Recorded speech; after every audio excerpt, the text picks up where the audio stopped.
પ્રથમ નંબરને પુરસ્કાર આપવા માટે આવા જ એક વિશેષ વ્યક્તિત્વને હું મંચ પર આમંત્રું છું, ગીજુભાઈ ભરાડ. ગીજુભાઈ ભરાડ એટલે શિક્ષણ ક્ષેત્રની એક એવા આપણું સૌભાગ્ય છે કે રાજકોટના આંગણે આવા વિદ્વાન વ્યક્તિ વસે છે. એમના પુસ્તકો વાંચતા એમ જ થાય કે વિજ્ઞાન અને ગણિતના તો અદ્ભુત ખજાનો છે. ગીજુભાઈ, મેં આપના બધા પુસ્તકો સર વાંચેલા છે. તો બાળકોને ગણિત વિજ્ઞાન ભણાવવું હોય તો ખાસ ગીજુભાઈના પુસ્તકો તમે પહેલા પોતે વાંચો.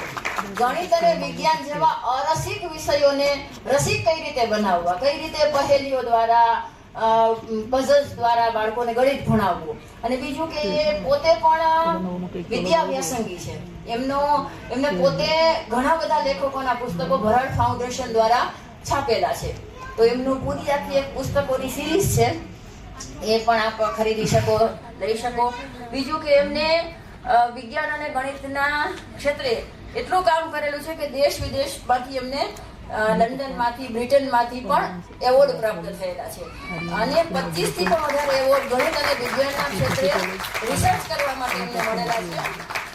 પોતે સરસ્વતી એજ્યુકેશન ઇન્સ્ટિટ્યૂટ સંસ્થા દ્વારા 3500 થી પણ વધારે મોટિવેશનલ અને ગણિત વિજ્ઞાનના પ્રવચનો આપેલા છે. તો આપ આવા વિદ્યા વ્યાસંગી અને વિદ્વાન વ્યક્તિઓ સાથે જોડાઓ. ખાસ કરીને વિદ્યાર્થીઓને મારી નમ્ર વિનંતી છે કે આપ સરના પુસ્તકો વાંચો, તમને ખૂબ માર્ગદર્શન મળશે. ગણિત વિજ્ઞાન જેવા અઘરા લાગતા વિષયો ફરી તમને અઘરા નહીં લાગે. તો ધન્યવાદ સર.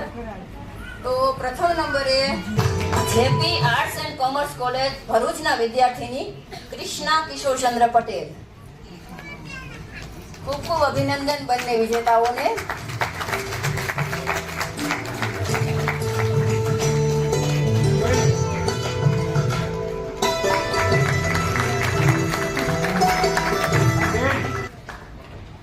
સર્વેભ્યો નમઃ. પહેલા તો હું મારો પરિચય આપવા માંગુ છું. હું કૃષ્ણા પટેલ ભરૂચથી આવું છું. મારા બાયો સાયન્સમાં 93% હતા અને ત્યારબાદ પાંડુરંગ શાસ્ત્રી આઠવલેજીની પ્રેરણાથી હું આર્ય સમાજના ગુરુકુલમાં 7 વર્ષ ભણી છું અને સંપૂર્ણ પાણીનીય વ્યાકરણનું અધ્યયન કર્યું છે.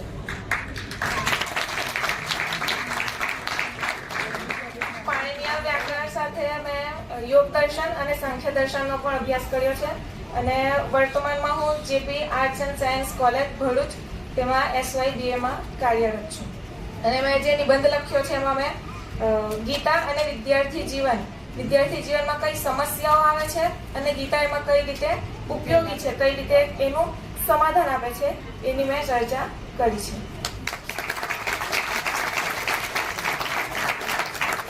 અને હું આ સંસ્થાનો પણ આભાર પ્રગટ કરું છું કે તેઓએ મને અહીં સુધી પહોંચવા માટે માધ્યમ આપ્યું. ધન્યવાદ.